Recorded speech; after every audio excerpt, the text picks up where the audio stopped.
One of the individuals was coming to her defense by saying that white America doesn't understand because it's not that she doesn't speak English properly, it's just that she's speaking a different language.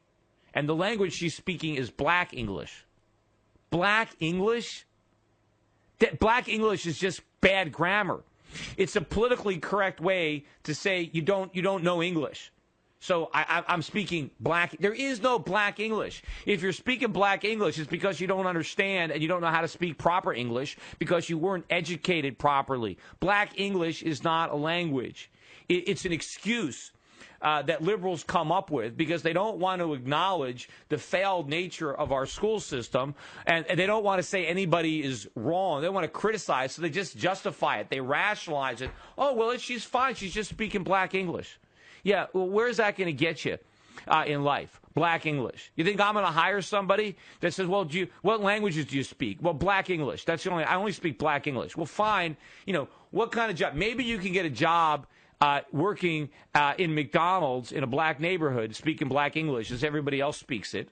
But is that it? Is that all you're going to get out of life? How can we say it's okay if we have black English? They don't have black English on the SATs. You can't decide. I don't want to take my SAT verbal in English. Let me take it in black English, and then you can get scored.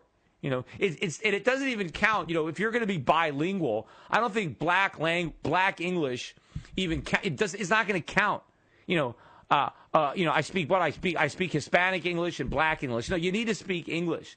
It makes me think of that scene in Airplane where they're all the people are coming up in a row, and this guy starts talking in jive, and no one understands what she's saying. And then some old lady comes up and says, "Oh, I speak jive." And then she starts talking jive to this guy and translating it. Like that's jive. Black English is jive. Right, but did anybody ever claim that jive was an acceptable language? No, look, if you want to speak, if you want to speak in some kind of slang to your buddies, that's fine. I got no problem with people, let's say, growing up in a poor community, black. If they want to talk to their friends in black English, hey, that's fine if they like doing it. But when they're in school, when they're in a courtroom, when you're at a job interview, you don't show up for a job interview speaking black English because you're not going to get hired.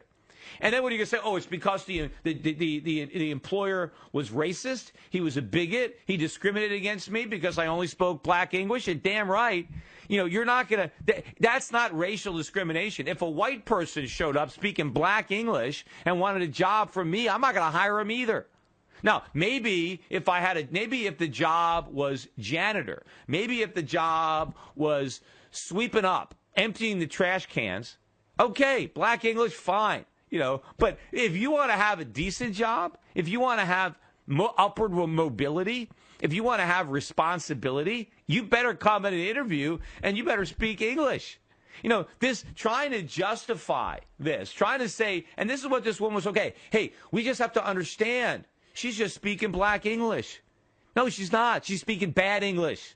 It's not like she's speaking French, or she's speaking Japanese. That you can understand. It's a different language. But this is not a different language. And the welfare state is going to coddle this. But again, where I started, what I was talking about is how the media is afraid to come out and say that it's obvious that George Zimmerman is not guilty.